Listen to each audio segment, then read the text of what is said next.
Olá, meus amigos, como vai? Tudo bem? Espero que todos estejam tendo um bom final de semana, apesar de todos os pesares, apesar desta situação, que o mundo todo está vivendo. Hoje, dia 7 de junho, celebramos a solenidade da Santíssima Trindade, a solenidade de Deus, Ele mesmo, a solenidade em que nós somos convidados a experimentar este amor de Deus por cada um de nós, pela humanidade. Nós vamos meditar. A liturgia de hoje nos apresenta justamente este Deus, um Deus que é amor, um Deus que é misericórdia.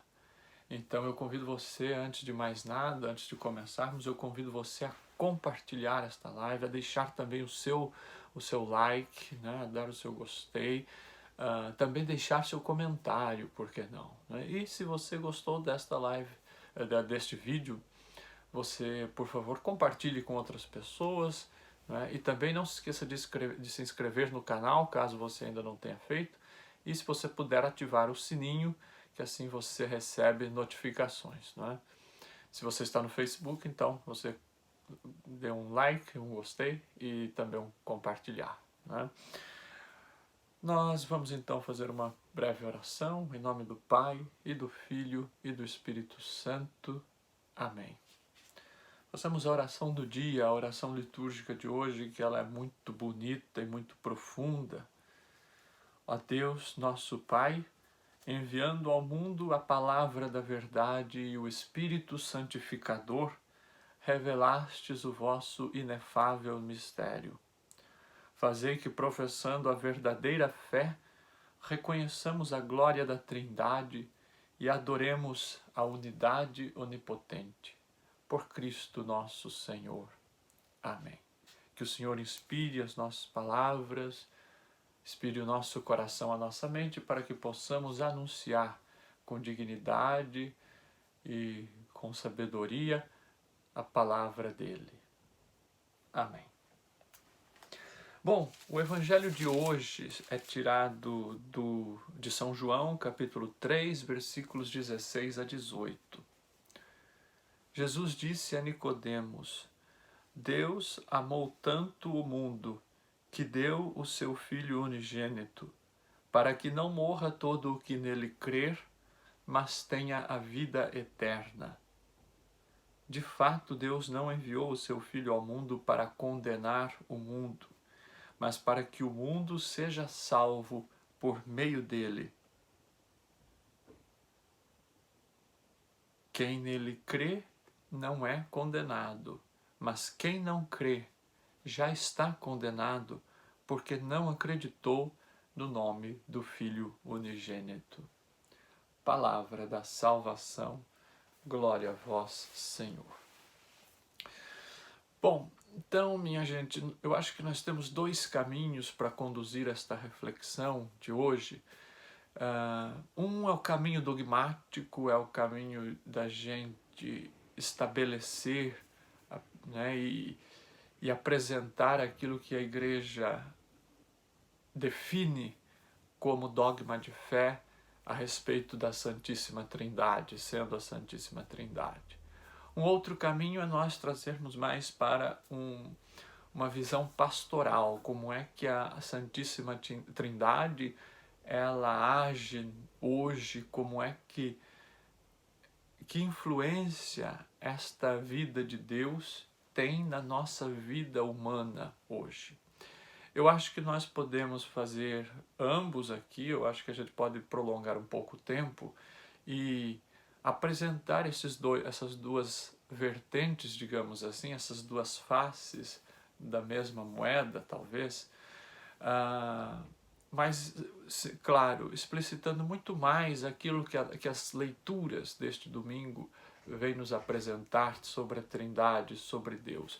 Mas, num primeiro momento, eu vou fazer uma exposição, uma breve exposição sobre o que é a Trindade. Talvez muitas pessoas tenham esta dificuldade, apesar que é um tema muito complexo, porque, veja, não há como a gente colocar Deus numa caixinha e dizer Deus é assim, assim, assado. É lógico que a igreja ela vai dizer, quem é Deus, quem é a Trindade, mas A mente humana não consegue compreender plenamente o mistério de Deus, porque é um mistério, como nós vimos aqui, a própria oração do dia diz, né, que enviando ao mundo a palavra e o Espírito Santificador, revelastes o vosso inefável mistério. Então é um mistério inefável, é um mistério inatingível, é um mistério muito maior do que a nossa compreensão humana.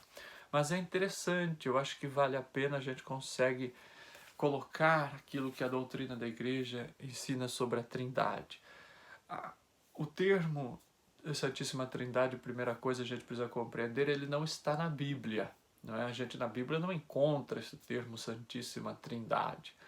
Mas a gente consegue perceber em textos bíblicos, como os da liturgia de hoje, por exemplo, que há uma relação intrínseca, uma relação identitária, digamos assim, uma relação natural entre as três pessoas divinas. E há esta clara noção, este claro entendimento a partir da palavra de Deus, de que estas três pessoas são de fato Deus e um único Deus.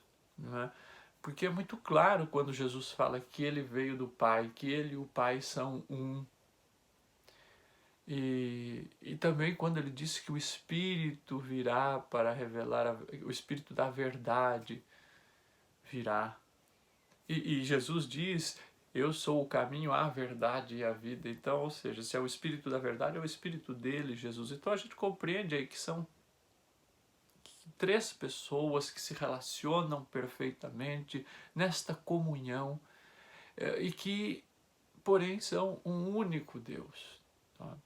Então é um mistério que a nossa, de novo eu digo, a nossa compreensão humana não é capaz de decifrar plenamente. Não é capaz de decifrar plenamente. Mas a teologia consegue avançar um pouco e ir, porque este Deus é um Deus que ao mesmo tempo ele está escondido, mas que se revela. Ele não é um Deus que fica distante, ele é um Deus que vem se revelar.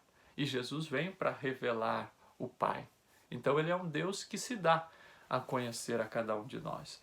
E, portanto, o dogma da Santíssima Trindade, ele vai surgir, a igreja vai estabelecer esta verdade de fé no ano de 553, no segundo concílio de Constantinopla. E aí a definição do dogma é a seguinte: uma única divindade do Pai, do Filho e do Espírito Santo, devendo ser adorada em três pessoas. Então, é uma única divindade, um único Deus, que deve ser adorado em três pessoas distintas, porém com a mesma essência, com a mesma natureza. Porém, mesmo o segundo concílio de Constantinopla, que define o dogma, ele vai falar desse Deus único, formado por três pessoas diferentes, mas ele não vai usar ainda o termo Trindade. O termo Santíssima Trindade vem muito depois. E o dogma ele surge também não como uma verdade pronta. E assim são todos os dogmas da igreja. Todos os dogmas da igreja, eles são proclamados porque já há uma cultura desta verdade. Esta verdade já está na cultura do povo. Já faz parte da fé da igreja. As pessoas já acreditam nesta verdade de longo tempo. Então esta crença na Trindade, neste Deus único, ela vai se desenvolvendo ao tempo. Então, até que chega o momento que daí a igreja estabelece como verdade de fé. Mas se nós pegarmos concílios anteriores, por exemplo, o concílio de Nicéia, em 321, lá a igreja já vai dizer, por exemplo, que Jesus ele é Deus de Deus, luz da luz, Deus verdadeiro de Deus verdadeiro, gerado, não criado, consubstancial ao Pai. Então lá no ano 321, a igreja, através do concílio de Nicéia, já vai definir que Jesus é Deus, que ele é da mesma essência do Pai, que ele é a mesma substância, consubstancial ao Pai. Por ele todas as coisas foram feitas. Então, e sempre quando a igreja define, isto está no creio, né, aquele creio mais longo, niceno-constantinopolitano. Então, cada vez que a igreja afirma um, um dogma, no caso aqui esses dogmas cristológicos do início do cristianismo, é justamente para estabelecer aquilo que é a fé cristã, para dar um norte, porque havia muitas crenças, muitas opiniões diferentes a respeito de Jesus, da natureza de Jesus, se ele era Deus ou não, se ele era só homem, se Maria era só a mãe do Cristo, do Jesus homem e não do Jesus Deus e não do Cristo. E aí a igreja vai dizer depois, no Concílio de Constantinopla, em 381, ela vai dizer, olha, Maria ela é Theotokos, ela é mãe de Deus. Isso, na verdade, aí no Concílio de Éfeso, mais adiante, né, ele vai dizer que Maria é mãe de Deus. Maria, ela é mãe de Jesus inteiro. Jesus não pode ser dividido. Jesus, ele é um todo, não é? E no Concílio de Constantinopla, em 381, a igreja vai dizer, Jesus, ele existe antes de todos os séculos. Antes de todos os séculos, ou seja, então ele já está com o Pai, ele é um com o Pai. E no mesmo Concílio de Constantinopla, em 381, a igreja vai afirmar a divindade do Espírito Santo. Ela vai dizer que o Espírito Santo, Senhor que dá a vida, procede do Pai e do Filho.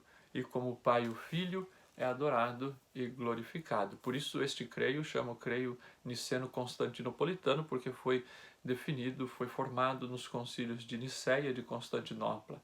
Então, apesar da igreja não dizer explicitamente neste concílio de Constantinopla que o Espírito Santo é Deus, os atributos que ela vai dar ao Espírito Santo, que ela vai classificar o Espírito Santo, são atributos divinos, né? Senhor, veja, Senhor é um título dado a Deus, é um título divino. O Kyrios, que era um título antes dado a imperador, mas que daí a igreja ela passa a dar a Deus, que dá a vida. Quem é que dá a vida? Só Deus dá a vida. Procede do Pai e o Filho, como o Pai e o Filho é adorado e glorificado. Veja, quem é digno de adoração? Só Deus. Então, quando a igreja define que o Espírito Santo deve ser adorado e glorificado, assim como o Pai e o Filho, ela está dizendo que o Espírito Santo é Deus. Então, são essas três pessoas com missões diferentes, com características diferentes, porém plenamente relacionadas. Elas se relacionam, mas não é este relacionamento das pessoas divinas, não é um relacionamento como o que eu tenho com você, com meus amigos, com meus pais, não. Mas é um relacionamento intrínseco, é algo já original do próprio Deus, faz parte do próprio Deus. Não é uma escolha pessoal, por exemplo, não. É algo que já está, é uma perfeita família. É uma perfeita família, que já é de origem daquela forma. Esta relação das pessoas da Trindade são já uma relação original, desde a fundação do mundo. E uma não age sem a outra, isso que é bonito na Trindade. Uma não age sem a outra.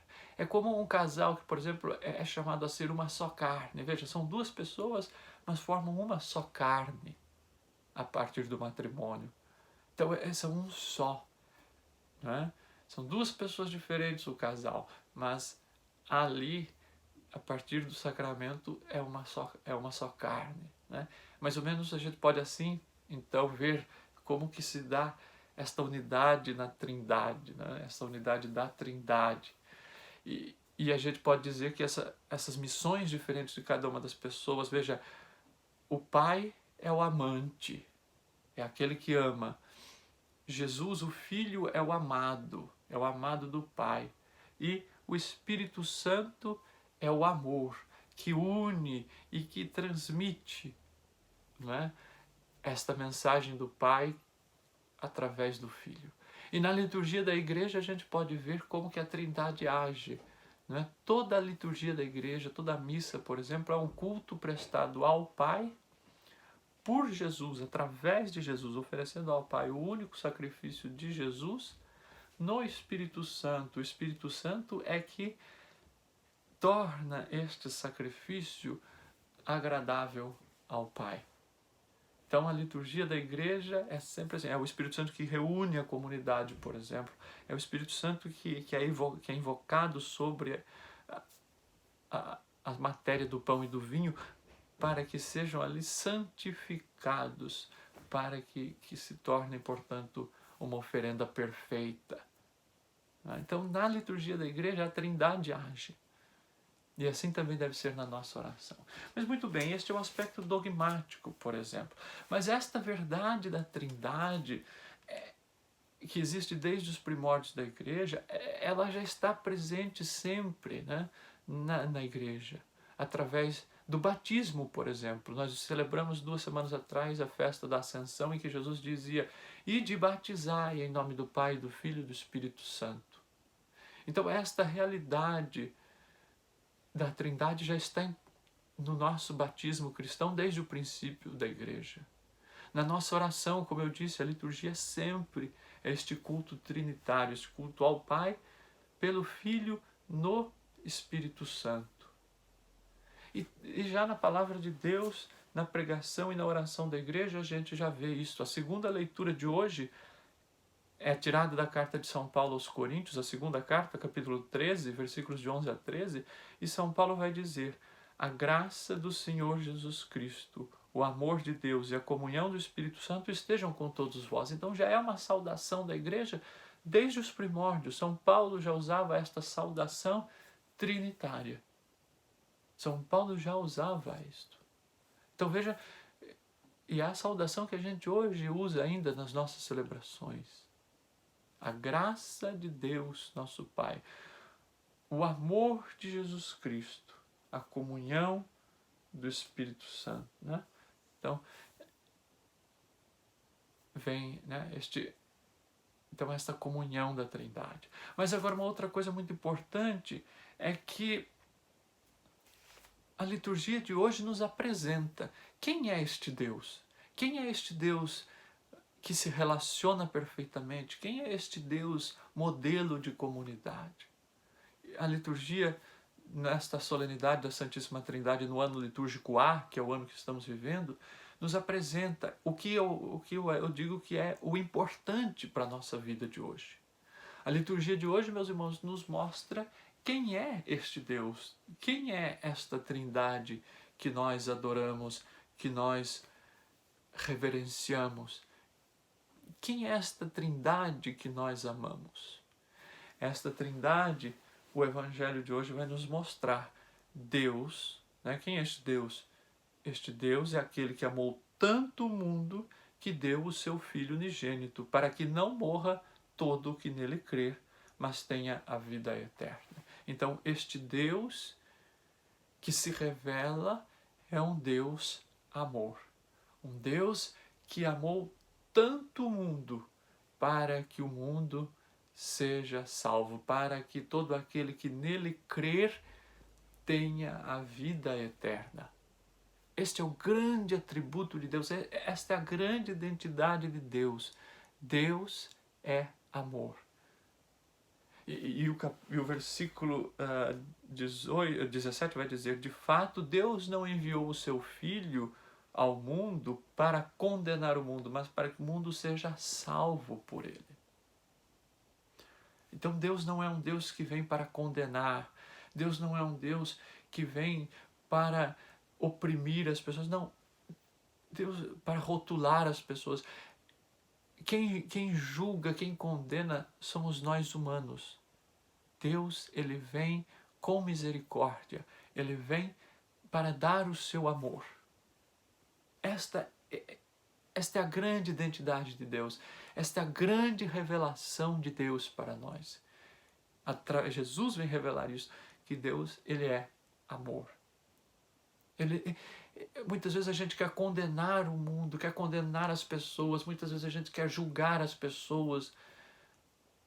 Mas Deus vem para salvar.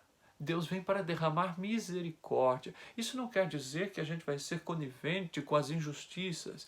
Isso não, muito pelo contrário. Mas Deus vem com uma proposta de salvação. E aí Jesus diz: todo aquele que nele crer será salvo, aquele que não crer será condenado. Veja, é uma escolha pessoal, não é Deus quem condena. Deus, ele não condena, ele apenas respeita a nossa vontade. Aquele que crê em Jesus será salvo. Então, o que é aqui crer em Jesus? Crer em Jesus aqui não é uma crença da boca para fora. Não é simplesmente falar, Senhor, eu creio, Senhor, eu te louvo, Senhor, eu te adoro. Não, isso é fácil. Crer em Jesus aqui é fazer comunhão com Ele. É estar em comunhão com as atitudes de Jesus e procurar trazer para o mundo de hoje, para a vida que nós vivemos, as mesmas atitudes de Cristo. Portanto, agir como cristãos. Isto é crer em Jesus, é estar em comunhão com Ele. Ou seja, nós vamos reproduzindo na nossa vida, aqui neste mundo, aquela mesma relação que há entre a Trindade. Nós vamos fazendo com que Deus vá podendo habitar nas relações humanas.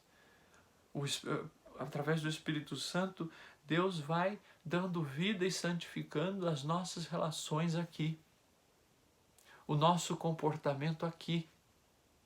Mas é preciso ter consciência, é preciso querer, é preciso uma atitude, uma vontade de querer fazer parte desta comunhão em Deus, desta comunhão na Trindade. Isto é muito importante. E aí nós vamos então, meus amigos, compreender quem é este Deus e vamos poder fazer parte, vamos poder participar desta vida da Trindade. Olha que bonito, Deus nos dá a possibilidade, pelo seu amor, de participar da vida divina. Nós vamos divinizando o mundo. É lógico, esta vida divina plena nós teremos na eternidade. Ao passo que diz aqui o texto que aquele que não crê já está condenado, aquele que não crê em Jesus, ou seja, aquele que não quer aderir ao projeto de Jesus, que é o projeto de amor, que é o projeto de misericórdia. Mas esta é uma escolha pessoal e Deus vai respeitar. Por isso que Jesus em outro momento fala que o único pecado que não tem perdão é o pecado contra o Espírito Santo. O que é o pecado contra o Espírito Santo? É esta recusa ao amor de Deus, é este fechamento a este Deus que é maravilhoso, que é amor, que é compaixão, que é se colocar no lugar do outro. A segunda leitura, né, da carta de São Paulo aos Coríntios, São Paulo vai dizer, irmãos, alegrai-vos, trabalhai no vosso aperfeiçoamento, encorajai-vos, cultivai a concórdia, vivei em paz, e o Deus do amor e da paz estará convosco. Olha que esperança que São Paulo dá para mim e para vocês, minha gente, que quando a gente cultiva a paz, quando a gente cultiva o amor, e não o ódio, e não o preconceito. Nós estamos vivendo num mundo que estamos vendo aí, não é, discussões em torno do preconceito, do racismo. Veja, essa não é vontade de Deus, que o mundo esteja dividido entre negros e brancos, entre diferenças de países. Não. Deus quer e Deus ama a todos igualmente. E quer que o mundo viva nesta unidade de irmãos, nesta paz, neste amor mútuo. Porque é aí que Deus habita. O texto de São Paulo diz, e o Deus do amor e da paz estará convosco. Então, quando Deus está conosco? Quando estamos buscando a comunhão com Ele. Porque Ele é o primeiro a tomar a iniciativa e possibilitar esta comunhão. Porque Ele se revela. O nosso Deus é um Deus que não fica escondido, mas Ele é um Deus que vem se revelar, que se aproxima de nós. Por isso que Ele envia o seu Filho ao mundo, para se revelar, para mostrar o seu rosto bondoso, o seu rosto misericordioso. e para que no Filho nós possamos fazer parte da Trindade. Para que no Filho nós possamos ter esta vida em Deus. Como?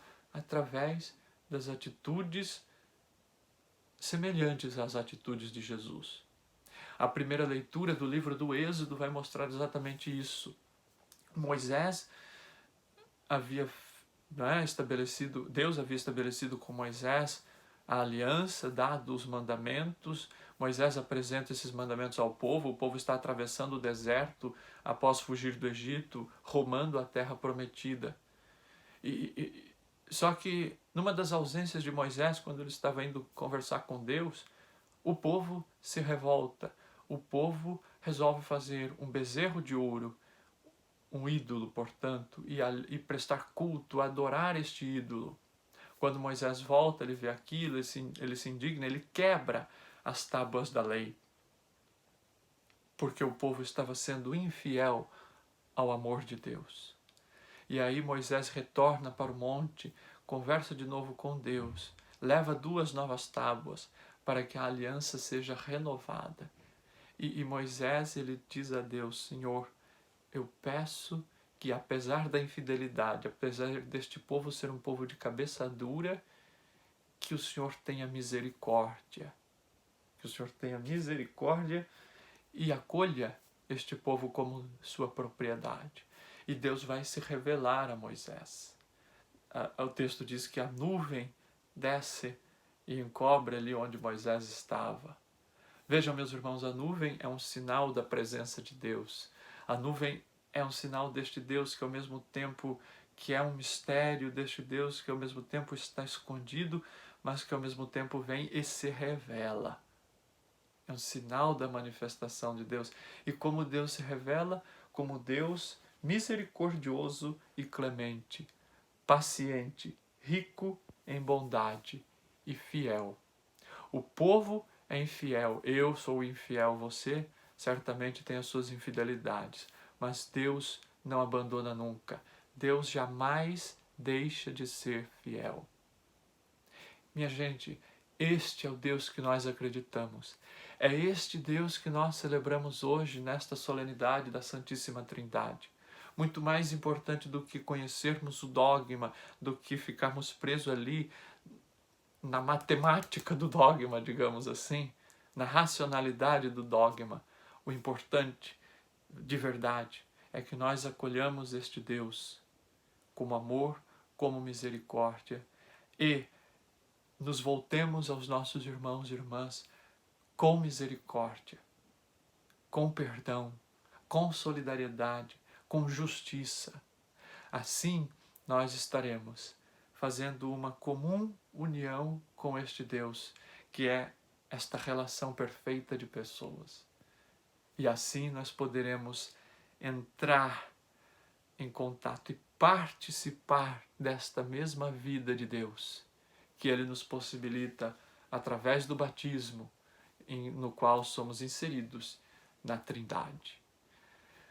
Meus amigos, se você gostou dessa nossa reflexão, você, por favor, curta, compartilhe, se inscreva no canal se você está no YouTube, clique no sininho se você está no YouTube para você receber sempre uma notificação, um aviso quando a gente tiver vídeos novos no canal. Estamos tendo praticamente todos os dias.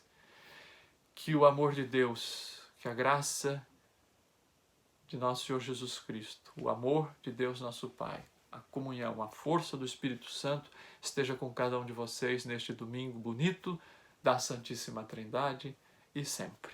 Louvado seja nosso Senhor Jesus Cristo.